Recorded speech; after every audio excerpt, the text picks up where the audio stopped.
কালের সাক্ষী কলা নদীর তীরে গড়ে ওঠা মেহেন্দিগঞ্জ উপজেলার একটি ঐতিহ্যবাহী অঞ্চল হল ৭ নং ভাষাঞ্চর ইউনিয়ন।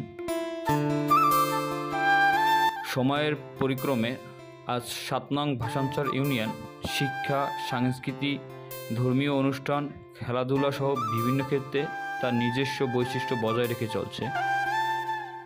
২০০১-এর শিক্ষা জরিপ অনুযায়ী ভাষাঞ্চলের বর্তমান শিক্ষার হার ৬১%।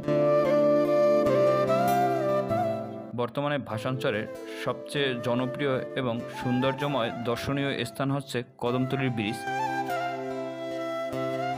সবুজ ঘাস ও নদী দিয়ে ঘেরা ভাষাঞ্চল বরিশাল জেলার সৌন্দর্যময় গ্রামগুলোর ভিতরে ভাষাঞ্চল অন্যতম। বর্তমানে ভাষাঞ্চলের আয়তন ৭,৩৮৪ বর্গ কিলোমিটার। উপজেলা সদরের সাথে যোগাযোগের মাধ্যম লঞ্চ অথবা ট্রলার। ধন্যবাদ এতক্ষণ সাথে থাকার জন্য। সমস্ত ভিডিও জুড়ে ছিলাম আমি সাকিব রবিউল। আর ভাষাঞ্চলের দ্বিতীয় পর্ব দেখতে অবশ্যই কমেন্ট করবেন। ভালো থাকবেন, সুস্থ থাকবেন। দেখা হবে নতুন কোনো ভিডিওতে।